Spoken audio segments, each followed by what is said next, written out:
Good morning, Munising. Casey Ford live inside the Jamadot Studios for Coffee with Casey on AM 1400, 97.7 WQXO. Also on YouTube, on our Rome Media Facebook page, SoundCloud, and Spotify. I'd like to welcome in our guest this morning, the director of the Michigan High School Athletic Association, Mr. Mark Yule, joins us this morning in Lansing. Mark, good morning. How are you, sir, as we've officially started high school football here in the state of Michigan? Good morning, Casey. Great to be with you. Not a coffee drinker, so I hope my cup of hot tea is suitable for your show, but great to be with you.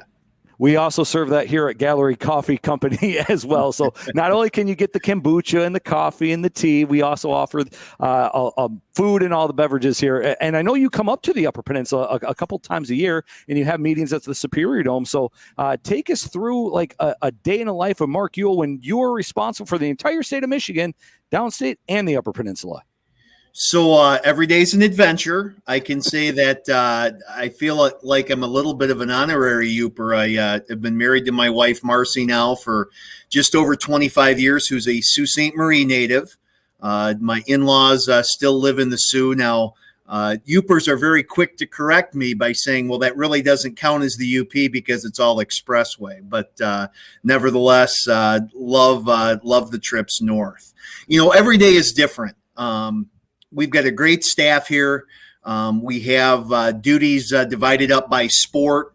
We have several others that take care of eligibility questions, those kinds of things. So really my day-to-day many times is dealing with controversies and issues. You know, whether it's been COVID related or whether it's an officiating issue. It's in a lot of cases, the easy decisions or the easier decisions get answered by our staff, and those that are a little more challenging or a little more controversial find their way to my desk. A lot of times if there's a legal or a litigation issue, maybe an issue with a state lawmaker, a legislative issue, those things tend to end up on my desk. And then unfortunately, the last 16 months, there have been more media interviews like this one, because again, COVID has been so new and everybody wants to know what's going to be the impact of COVID on my kids' athletic experience. So every day is always different. I can tell you, Casey, the last several months, it's been even more so. And we're just all hoping that this fall looks a heck of a lot more normal than what last year did. MHSAA Director Mark Yule joins us right here, Coffee with Casey on AM 1400, 97.7 WQXO from the Gallery Coffee Company inside the Jamadot Studios. And I wouldn't want to be in your shoes because it doesn't seem like you can please anyone at this point. You either please half the people or you make half the people mad with this whole COVID issue. And a lot of people were quick to blame you last year with the starting and stopping of high school football. And I said, look, Mark wants to play more than anybody. He has a senior this year. His senior wants to play. So what kind of positions were you in when you stopped football, you brought football back, football was able to continue, and then finally wrapped up in January? It was interesting to say the least. You know, we were fully intending to play football last fall. We started practice on the allowable date, which I believe last year was August the 10th. We got to the end of our first week, and we were told point blank by the governor's office that based on the current executive order that was in effect, we could not move forward with the football season. They then also told us that there'd be another executive order coming out soon that would prohibit, non-school football from also being played in the fall. And we know that order never came. So certainly we were a little bit disappointed that we felt like we weren't getting accurate information from our government leaders during the early parts of August. And I can tell you that we dug in and we continued to fight every single day. We showed the examples of other states that were not only playing football, but they were playing it safely. And all of this really led to the governor's office rescinding that executive order, and it allowed football for us to restart in early September because, the schools in the Upper Peninsula especially said, if we're going to be forced to try and do football in the spring, given our weather and those kinds of things, that's going to be almost impossible the further north that we went. And that's something that our governor's office heard loud and clear from us. And so, I still feel badly that our regular season last year was only a 6-game regular season. All schools did get a 7th game with everybody being in the playoffs. But I firmly believe, and again, hindsight being 2020, that we should have been able to continue in August.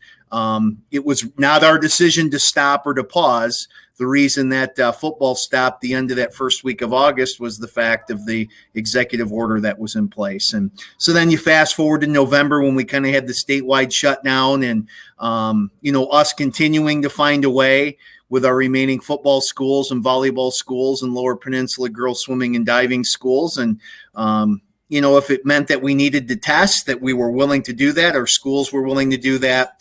And that's what led to the finally the restart of fall in early January.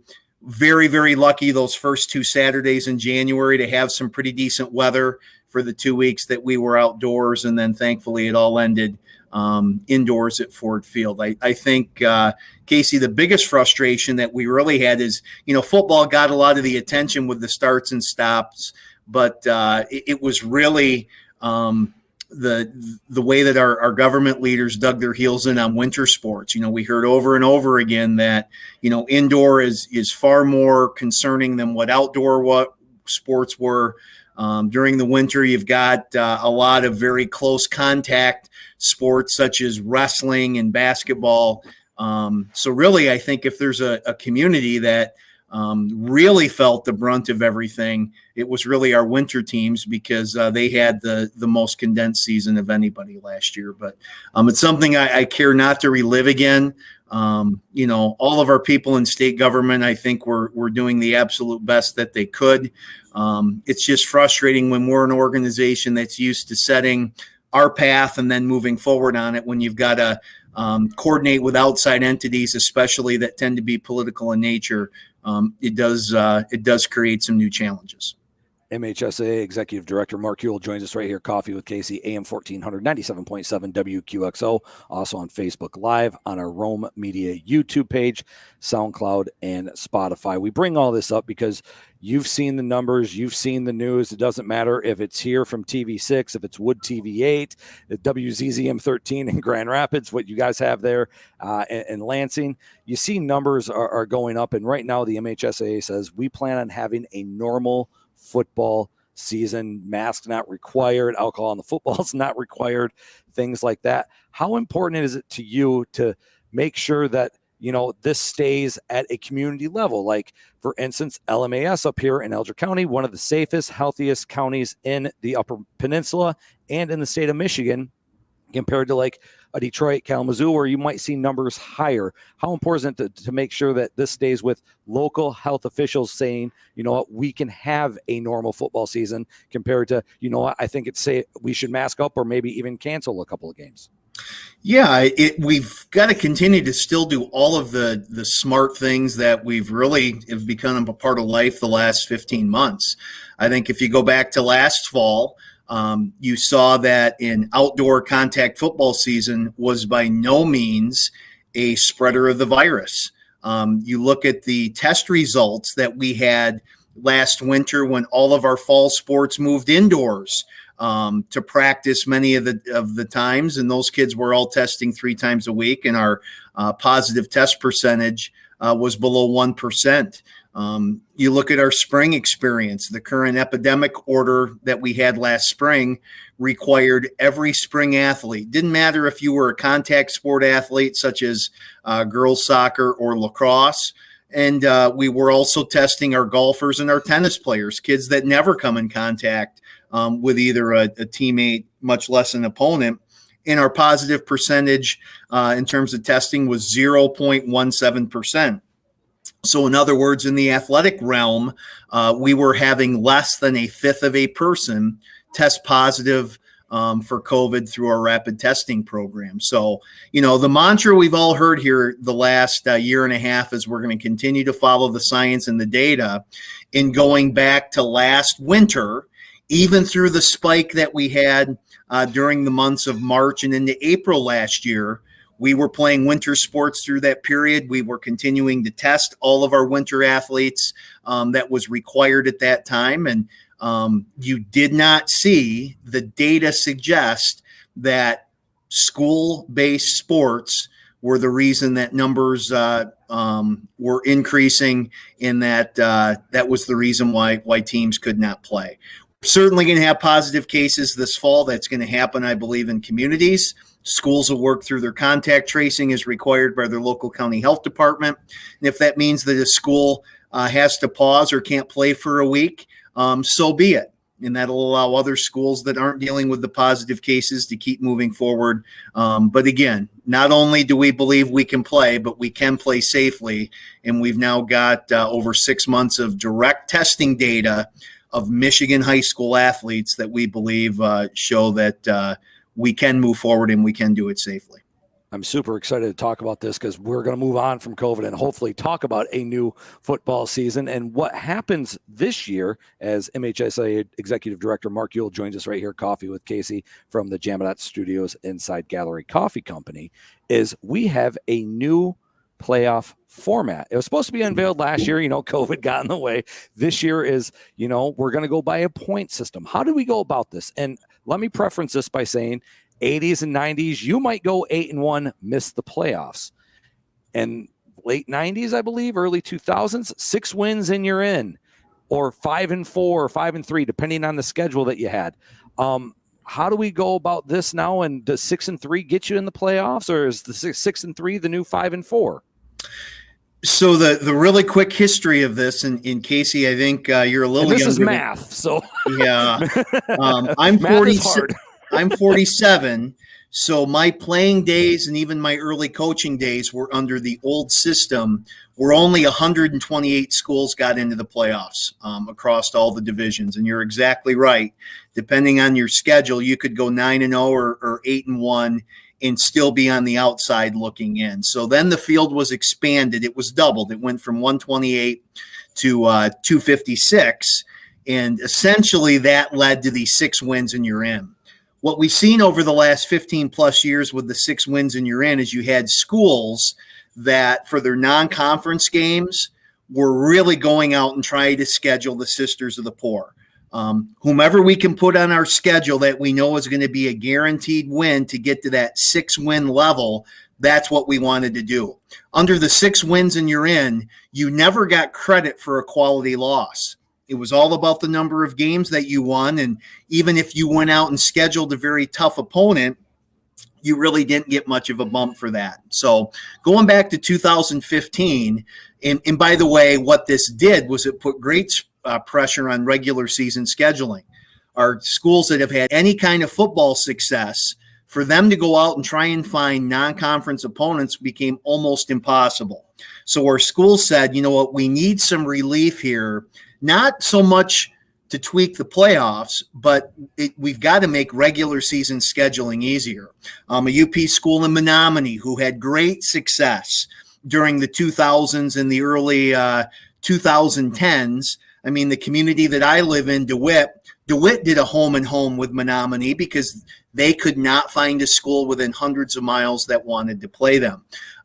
So what this all led to was a great deal of conversation and discussion that said, let's put a strength of schedule component into our playoffs. So now instead of just 6 wins and you're in, or even 5-4 and you're in, it's now going to be based strictly on your playoff points. Now, before your listeners go driving off the road or saying, oh my gosh, there's going to be so many changes. The reality, Casey, in running the numbers over the last several years is you're going to see about 12 schools affected.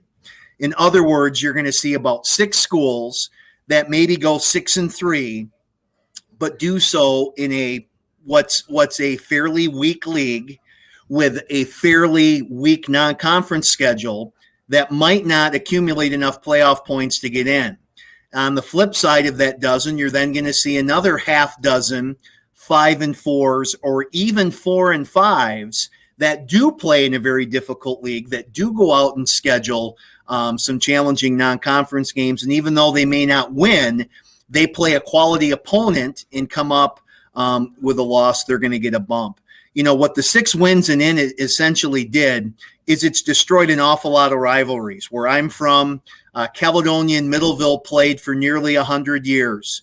Because of the 6 wins and you're in, those 2 neighboring schools stopped playing.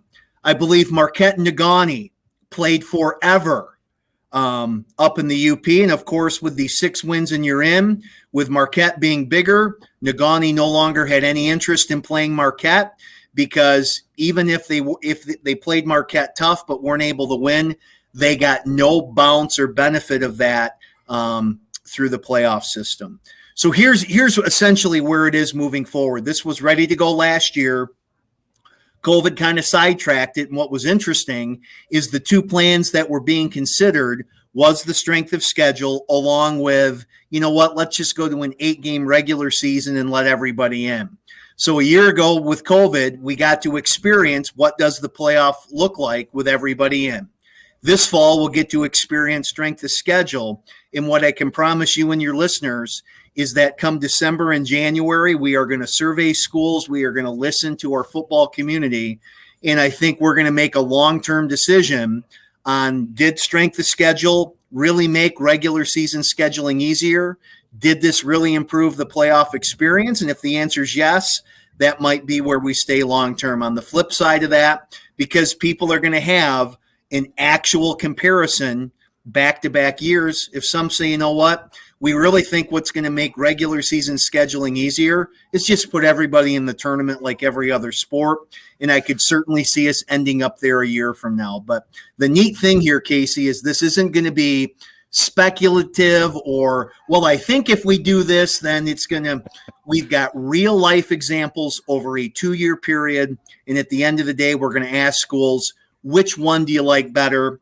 And our football community is going to drive that decision. So kind of a long rambling answer there to that question, but there are an awful lot of facets to the football playoff issue, not just playoffs, but also its impact on regular season scheduling. MHSAA Executive Director Mark Yule joins us right here, Coffee with Casey, AM 1400, 97.7 WQXO, Spotify, SoundCloud, on our Rome Media YouTube page, and on Facebook Live by looking for Rome Media. Another change from last year to this year. Last year, everyone was allowed to do sporting events live. Didn't matter if it was on a radio broadcast like what we do, on a YouTube channel, public access, things like that, and the NFHS.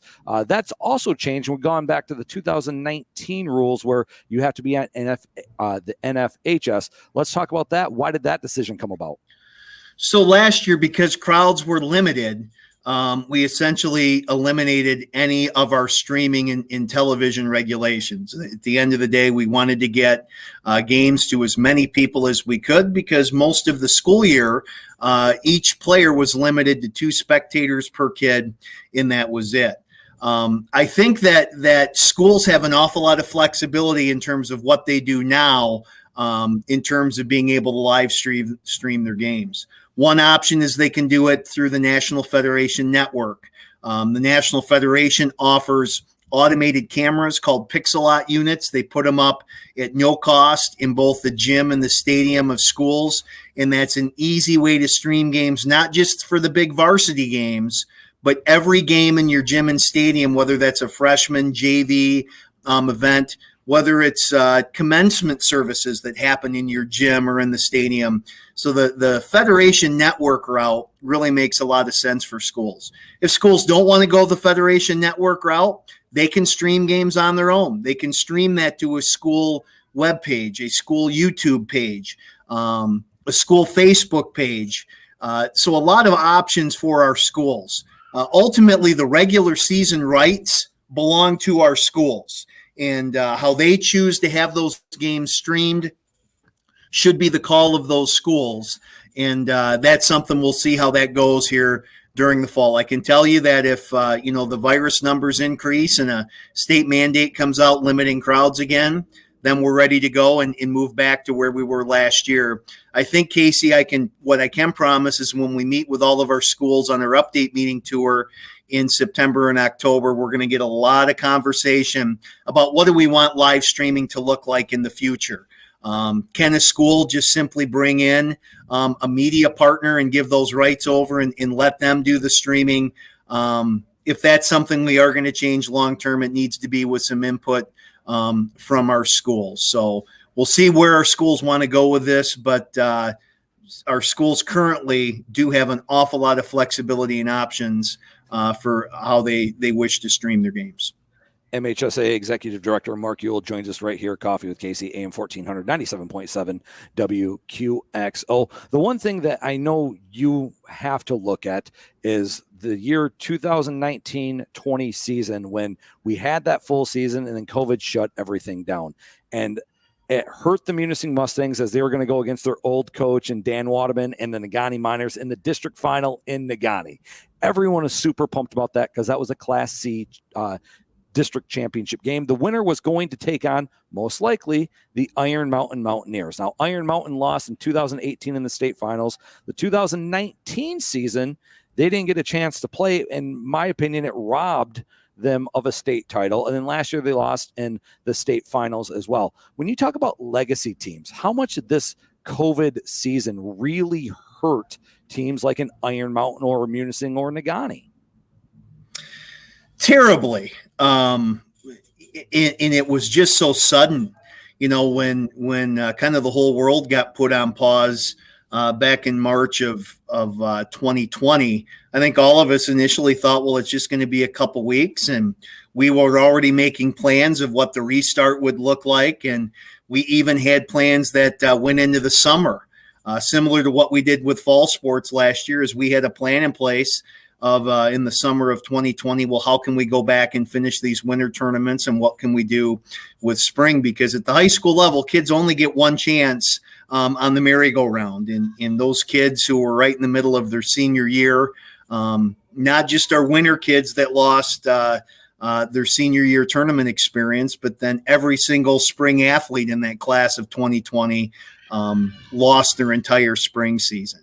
Iron Mountain is fascinating. I have really gotten to know Bucky Johnson quite well over the last handful of years. And, obviously with, at the end of the final game in 2018, I think that's something that'll get talked about in Iron Mountain and in coffee shops all over the UP for an awful lot of years. And I can tell you that I was really hoping the following year that those kids could go on a run. And it was great seeing Bucky and his group again back in the Breslin last year. They ran into a buzzsaw in the final.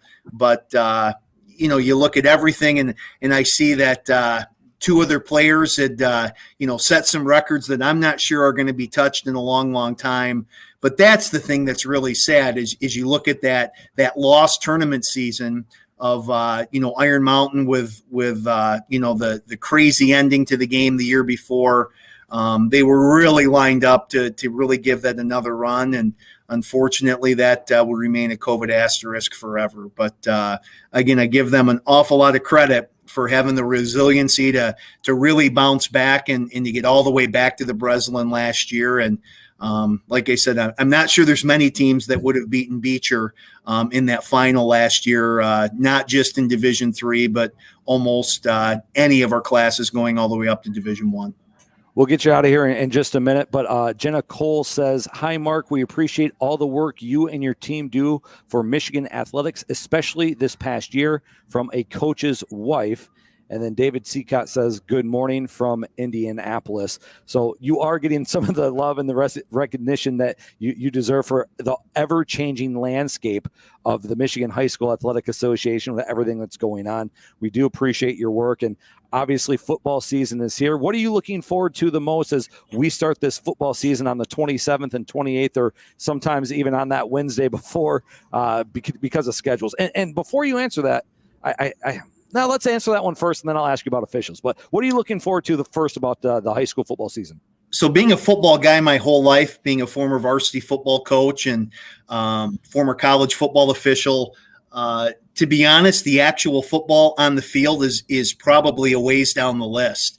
The thing that we missed last fall was having people in the stands. It was those communities that have a marching band and those marching band kids with their parents. All of the other school groups that are connected to Friday night football. There's so many of our communities that have an athletic Hall of Fame, and where they induct their new class of Hall of Famers usually happens on a Friday night, either before the game or at halftime.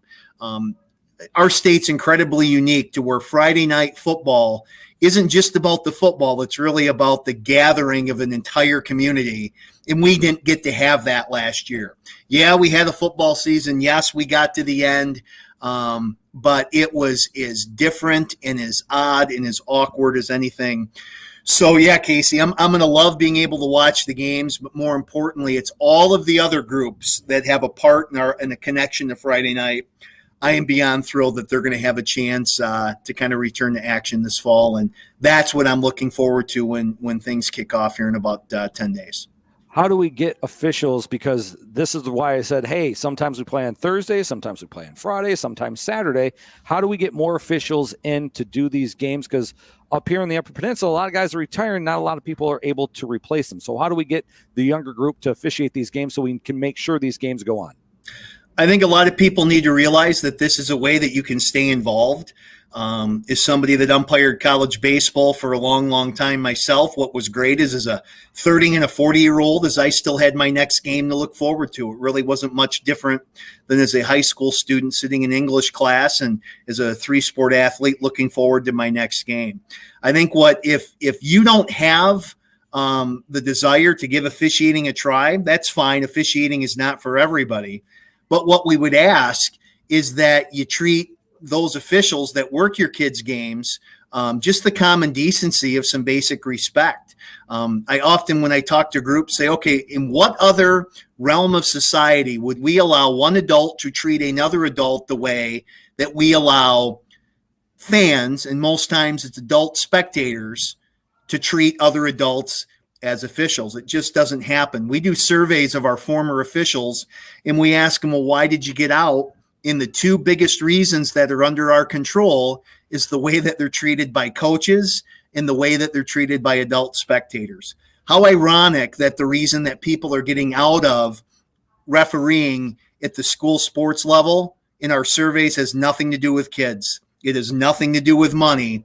It's all the way that they're treated by other adults. So I'm hoping that one thing, Casey, that COVID has given us is maybe a renewed and a fresh perspective, that over the last year, at the end of the day, I think all of us as parents, what we really wanted was we just wanted our kids to be able to play. And I'm hoping that that kind of fresh perspective can hopefully carry on. And you know what? Players aren't going to be perfect. Coaches aren't going to be perfect. I know this is breaking news on your show. There will not be a perfectly officiated game. These are human activities.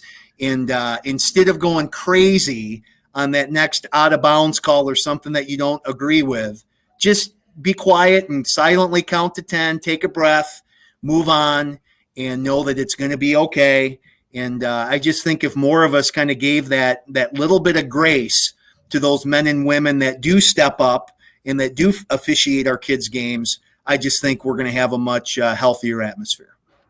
I don't know if you know this or not, but the officials don't have it out for your kids. I'm just throwing it out there right now.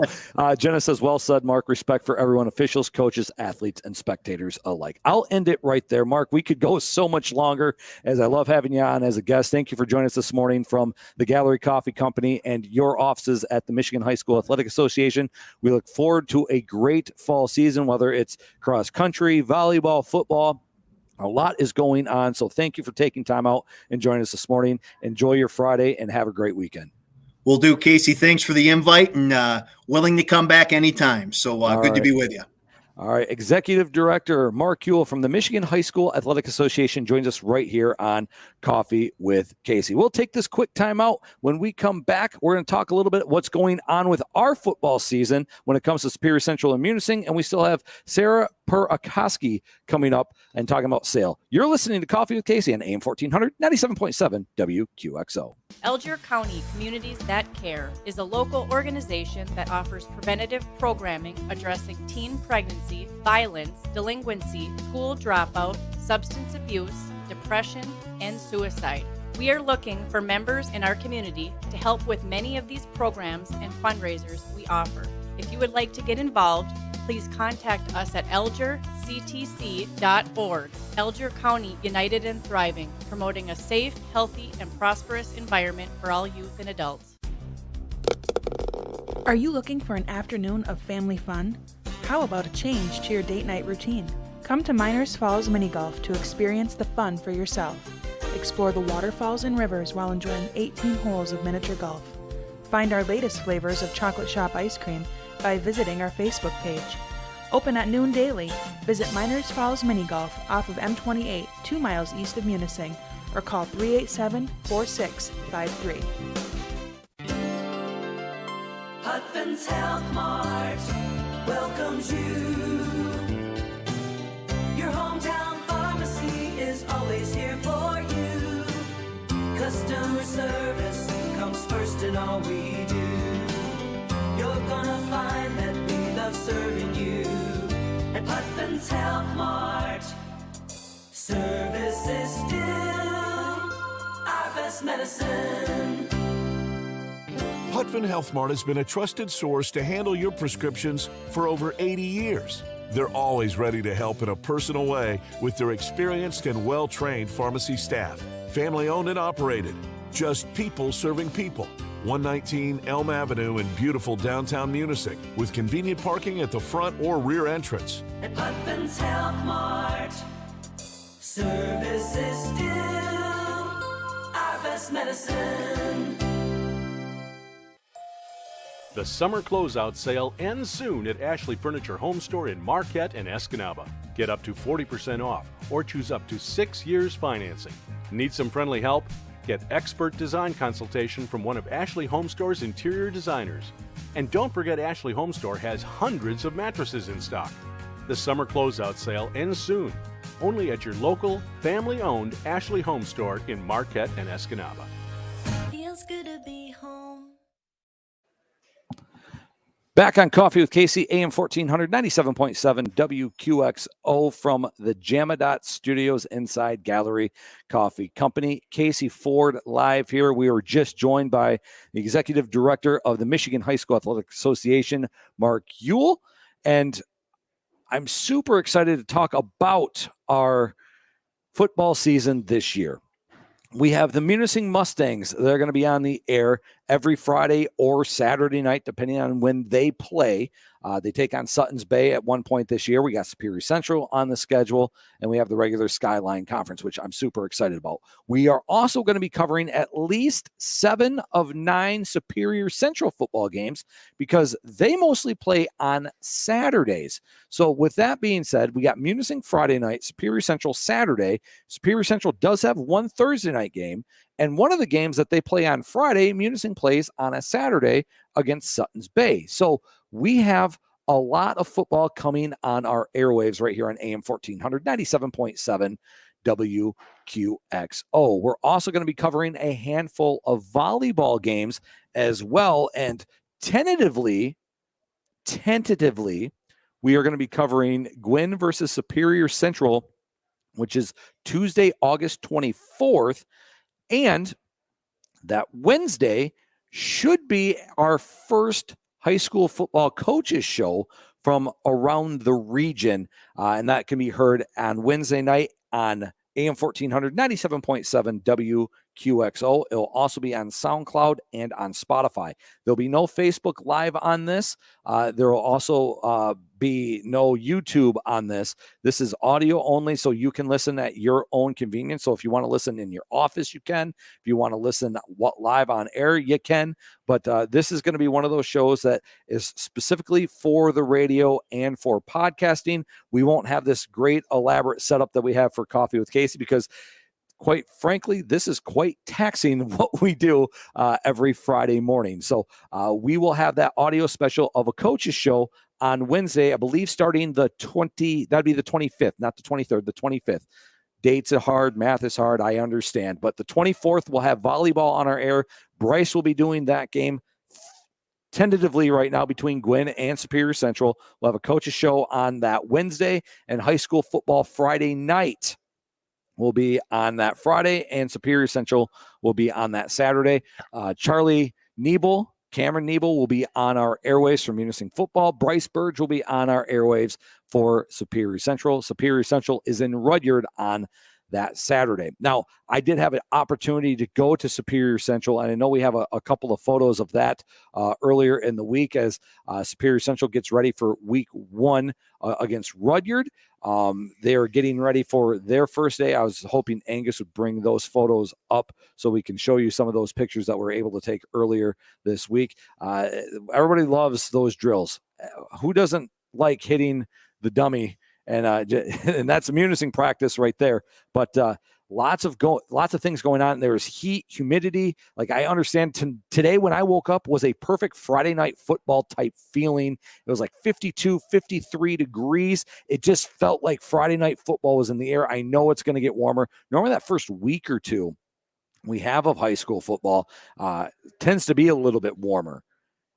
And that's when the conditioning really comes in. So this is a great week to make sure your conditioning was on track, that you felt ready to go. And then normally that third week of high school football, you start getting that 50-degree Friday night, or it starts at like 62 and goes to 50.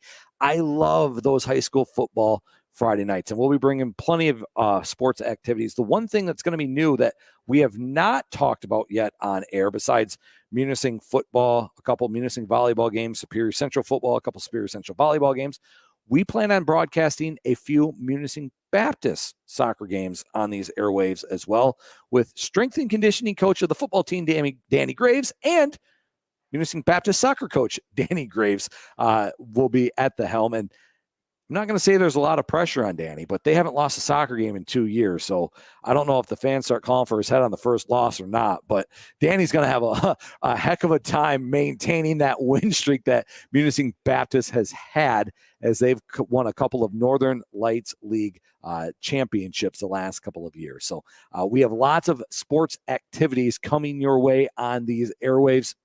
And we hope to bring some of you the stream on SoundCloud, Spotify, maybe even on the StreamYard or even on Facebook. Now, we can't do Facebook Live videos for MHSAA sanctioned things. You just heard Mark Yule talk about that. But for Northern Lights Soccer, we could potentially do that. So there are things to look forward to when it comes to sports on WQXO and Rome Media. I want to say a couple quick hellos. Aaron Sears, who's watching, Keena Jones, Claudia Van Lanschut. Good morning to all of you, and thank you for tuning in to Coffee with Casey here in Gallery Coffee Company from the Jamma Dots Studios. We are going to take this quick time out. When we come back, we are going to talk to Sarah Peurakoski as we are going to be talking about sale and a fundraiser that sale is going to be doing. You are watching and listening to Coffee with Casey from the Jamma Dots Studios inside Gallery Coffee Company, which is open 7 days a week from 7 until 2, right here on AM 1400, 97.7 WQXO, SoundCloud, Spotify, on the Rome Media Facebook page, and our Rome Media YouTube page. We'll be right back. Get yourself the freshest white fish from the cleanest lake in the world with Van Landshut's & Sons Fish Market. With over 108 years of experience, Van Landshut's & Sons Fish Market offers whitefish, smoked fish, Van Landshut's famous fish dip, homemade fish sausage, lobster tails, clams, and perch. You can even ship the fish as a gift. 20 pounds required. Visit vsifish.com or call Van Landshut's & Sons Fish Market 387-3851. Tracy's Restaurant inside Rome Inn in Munising is now open 6 nights a week. Come try our new approach to dining, a small plates culinary journey you won't forget. Enjoy small plates from cheese curds to baby wedge salads to large entrees like surf and turf for two, a collection of quality beef, lobster, shrimp, and bluegill. And top off your experience with our large selection of wine, premium whiskey, and new tap featuring local craft beer.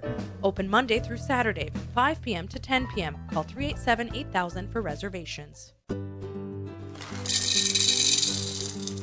Need breakfast in a pinch? A sweet treat to help you continue through the day? What about a technically correct way to tell others you're eating your vegetables? Whatever your reason, Gallery Coffee's new selection of pastries are now available. Enjoy muffins, eclairs, fritters, and even zucchini bread, all pairing well with your favorite hot coffee or iced drink. Check out your new selection of pastries now at Gallery Coffee Company, located on the corner of Elm and Superior in downtown Munising.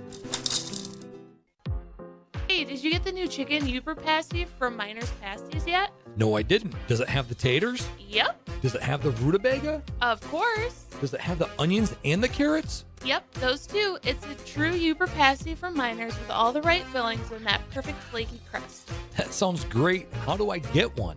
The same as always down at Miner's Pasties, open 7 days a week from 10 a.m. to 6 p.m. at 201 West Munising Avenue in Munising. This is the Ashley Home Store in Marquette and Escanaba Munising Minute, powered by Rome Media.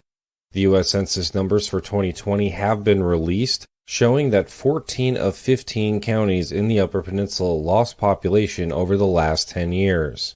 Only Houghton County escaped that trend, and they just stayed stagnant with 0 to 4.9% growth.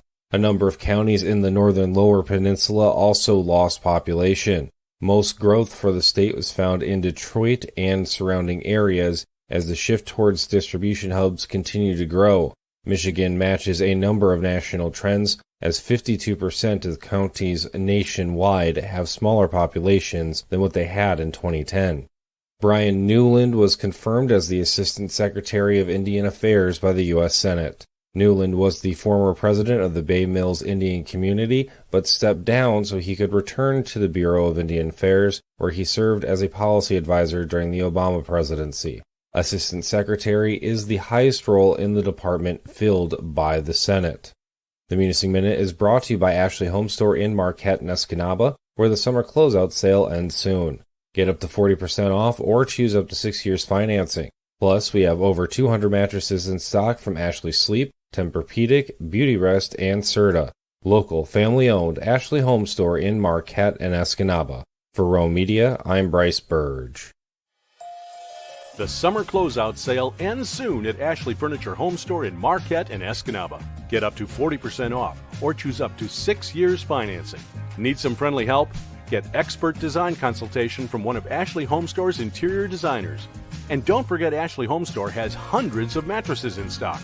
The summer closeout sale ends soon, only at your local, family-owned Ashley Home Store in Marquette and Escanaba. Feels good to be home.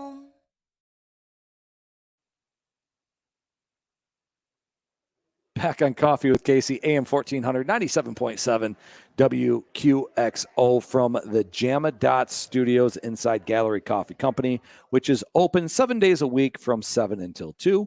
We welcome in Sarah Peurakoski to the program as she's with SAIL. She's the Executive Director of SAIL. And for anybody that doesn't know what SAIL is, what is SAIL? Yeah, so we are a nonprofit organization that serves the entire Upper Peninsula, but we help people with disabilities. So anybody that lives with an invisible or visible disability, we're able to help them with services, and it's free. So it's part of something that anybody that has a family member or themselves can give us a call and we can try to help them out.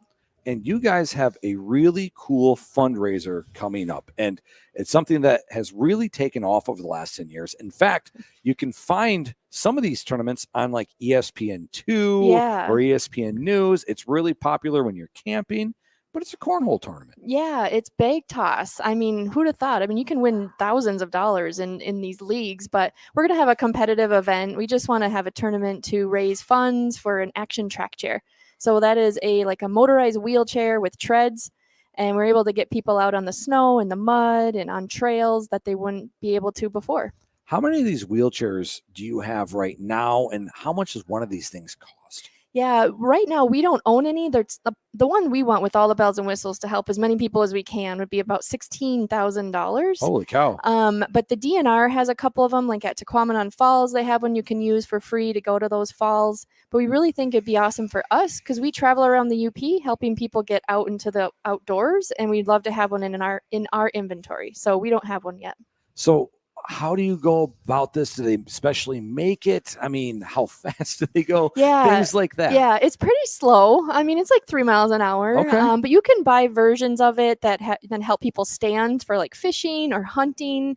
We're going to look for one that's a seated one specifically, but it has, a footrest. It has different items on it, uses a joystick. So we're going to have options for that.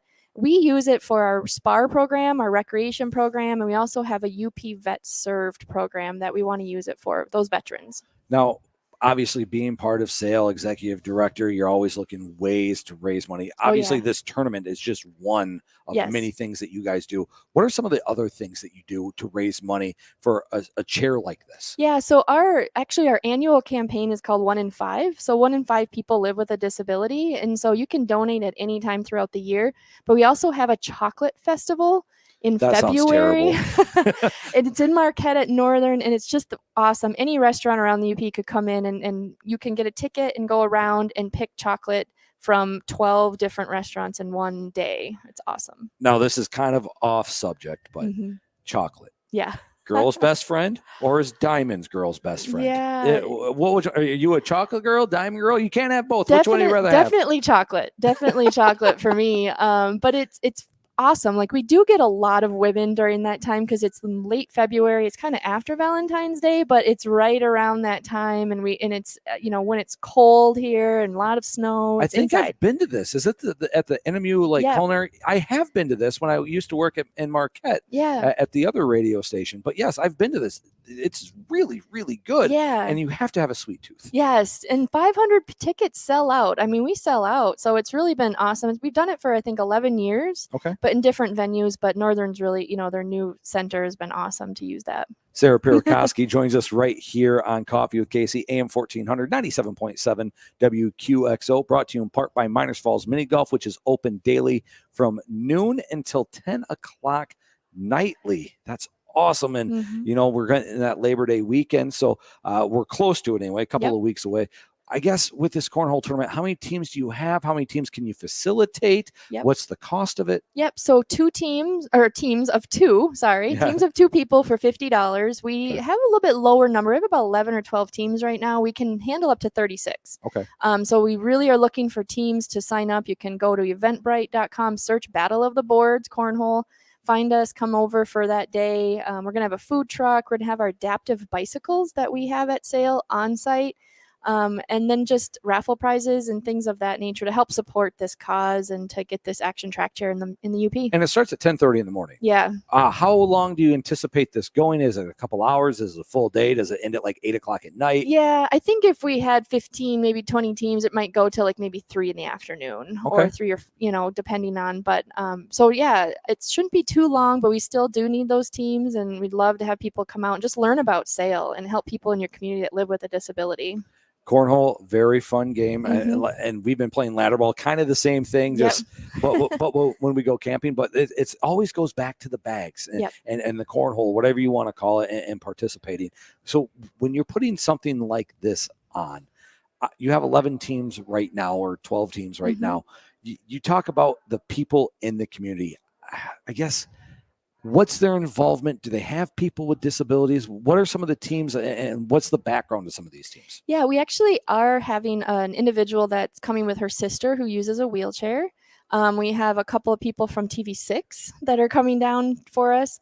We do have another person that is a former staff of SAIL that's going to be involved. So SAIL is unique because 51% of our staff are required to live with a disability. So it's a very peer-run network.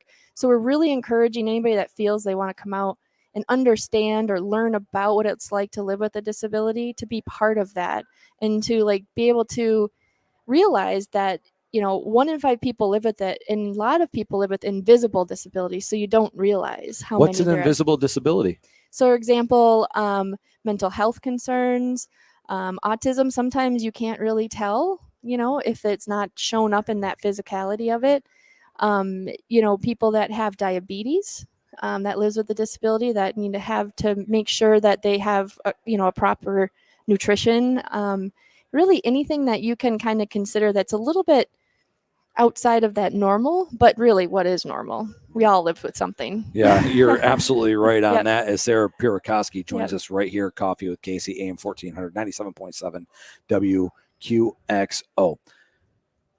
Trophies? Yeah, we have medals. Okay. We're super excited, and it's super cute. I have a little corn stalk stress reliever that we bought for every team member to That's come. awesome. And we're also going to give them food. So we're going to feed for lunch. We're going to give them a thing off the smoked food truck. So, I mean, it should be a fun time just being part of your community, just being there. And you do get little trinkets. How does one sign up? Do they call you, email you, Facebook? Yep. How does that work? You can go on our Facebook page or on our upsail.org page. You can call us at 228-5744, or you can find it online on Eventbrite. But lots of ways to get involved. All right. Sarah Peurakoski joins us right here on Coffee with Casey from Gallery Coffee Company. The event is on the 21st, 10:30 in the morning. Check-ins at 10. Event starts at 10:30. And you heard her. You said maybe by 3 o'clock you should be done. So Yeah. not a bad day to Quick spend. day. Yeah, especially is it double elimination? Double elimination. Yeah. Okay, I just want to point that yes, one out you do there. get a couple chances. All right. Yes.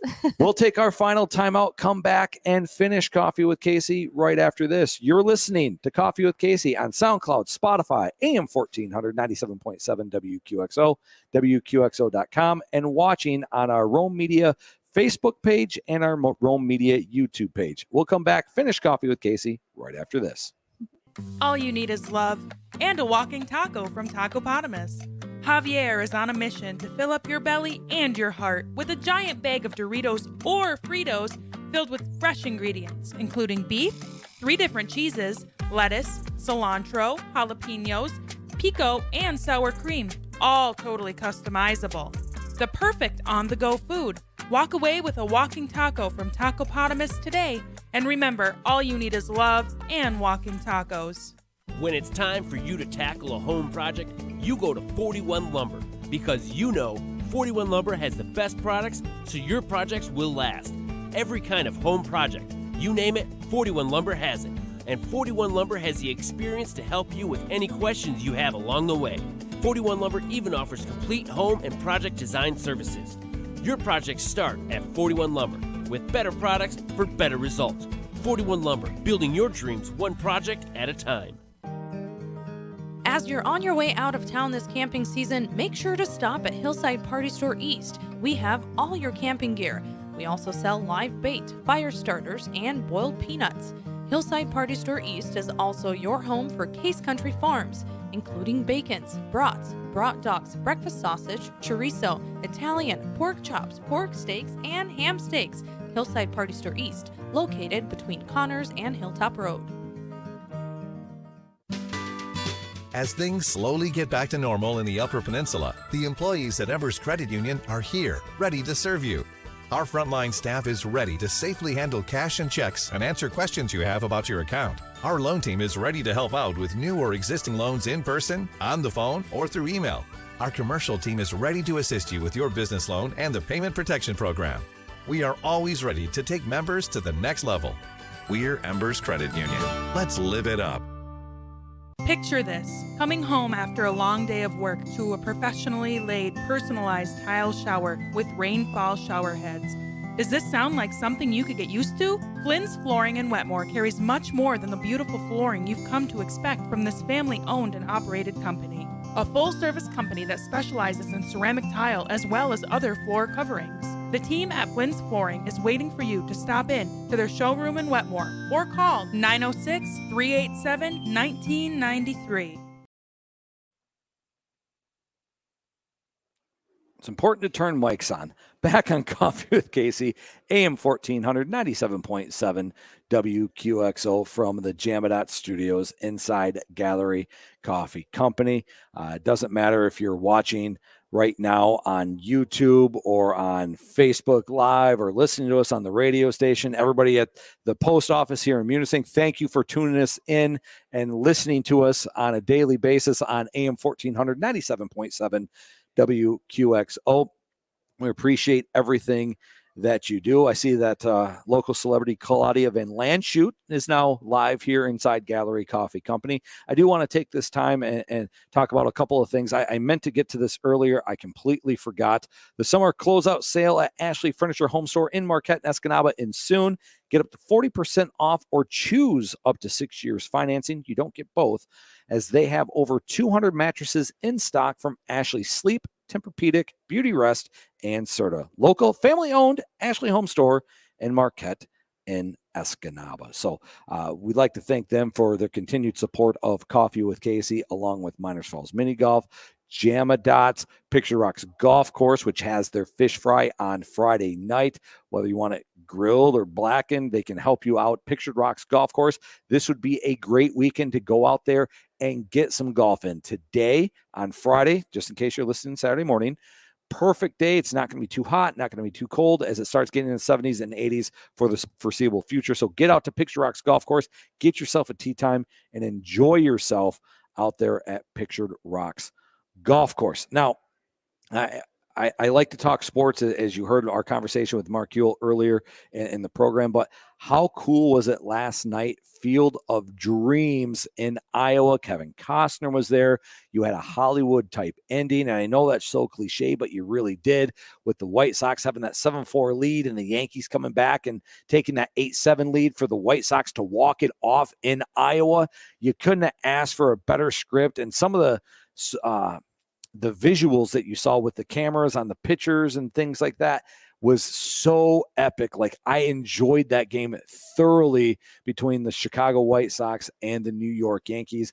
What a great game at the Field of Dreams. Not the one they filmed on, but it was very close to it, with all the corn in the background and the Iowans just loving the Yankees and the White Sox last night. I thought that was really cool.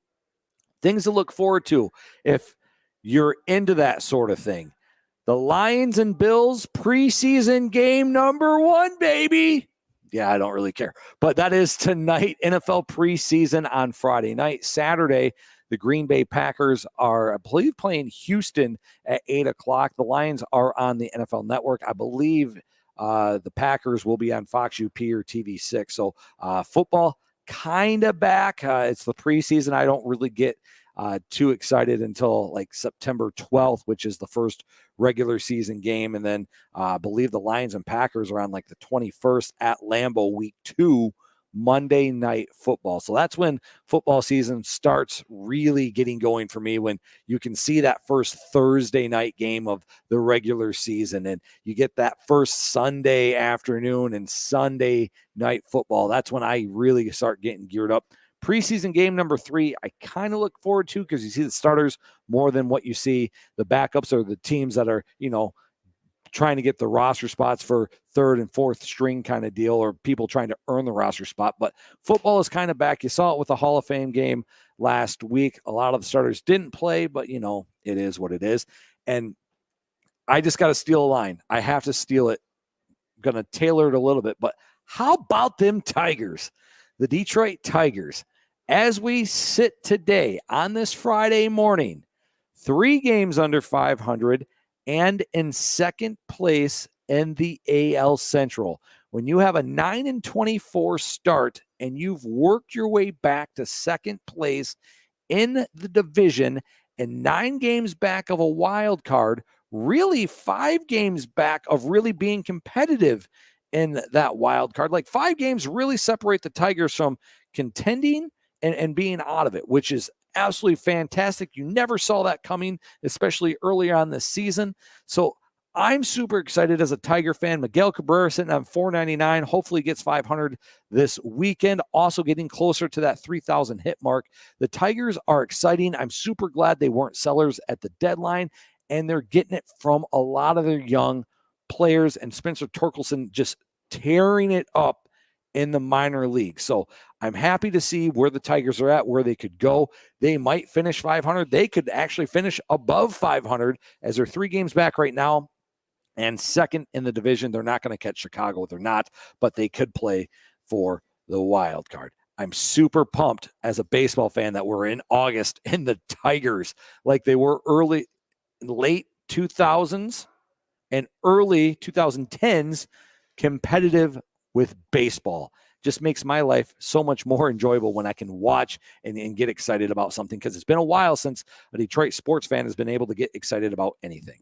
Like to thank Angus Horn for running the cameras and giving you the shots. Executive producer Bryce Burge for coming down and facilitating things with the cameras and getting guests lined up and making sure everything works for, like Mark Yule and Sarah Peurakoski from Sale. I'd like to thank all of you guys for watching and listening to us right here on AM 1400, 97.7 WQXO at WQXO.com, on our Rome Media Facebook page, our YouTube page, SoundCloud, and Spotify.